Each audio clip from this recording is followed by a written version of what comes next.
Good morning everyone. आजच्या आमच्या प्रियांका प्रणव व्लॉग्समध्ये तुम्हा सर्वांचं स्वागत आहे. आज आमचं घर फक्त घर नव्हतं तर फुलांनी सजून धजून झालेलं एक गोकुळ होतं, कारण की आज आमच्या घरातील नवीन पाहुणा येणार होता. घरातील सगळे डेकोरेशन करून झाले होते आणि नंतर मग बाळाला घेऊन सर्वजण घरी आले. आज आमच्या घरातील नवीन मेंबर पहिल्यांदा घरी येणार होतं, त्याच्यामुळे आमच्या घरातील वातावरण काहीसं वेगळंच होतं. घरी आल्यानंतर सगळ्यात आधी बाळाचा आणि बाळाच्या आईचा औक्षण करून त्यांना पेढा भरविला. बाळाच्या घरातील पहिले पाऊल आठवणीत राहण्यासाठी आम्ही त्याच्या पायाला कुंकू लावून एका स्वच्छ रुमालवर त्याचे पायाचे ठसे घेतले आणि अशा पद्धतीने बेबीचं वेलकम केलं. नंतर सगळ्यात महत्त्वाचं म्हणजे बाळाला देवाचे दर्शन घेण्यासाठी देवघरामध्ये नेले.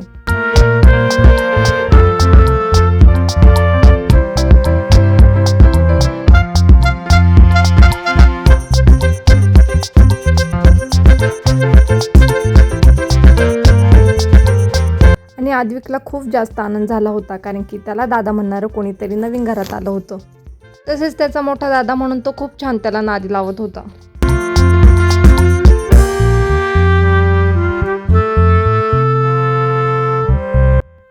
बेबी घरी आलं म्हणून माझ्या जाऊबाई आणि पुतण्याही घरी आल्या होत्या.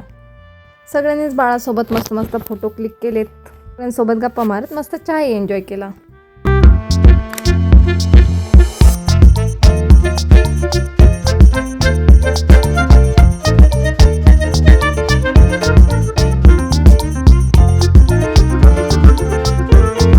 आणि मग रात्री बाळाला झोप येत नव्हती म्हणून त्याच्यासोबत थोडंसं खेळलो आणि नंतर आमच्या घरातील दोन्ही बाळं झोपून गेली. असं होतं आमचा आजचा दिवस. घरात एक नवीन मेंबर आल्याने घराचं गोकुळ झालं होतं. आणि भेटूया पुढच्या व्लॉगमध्ये.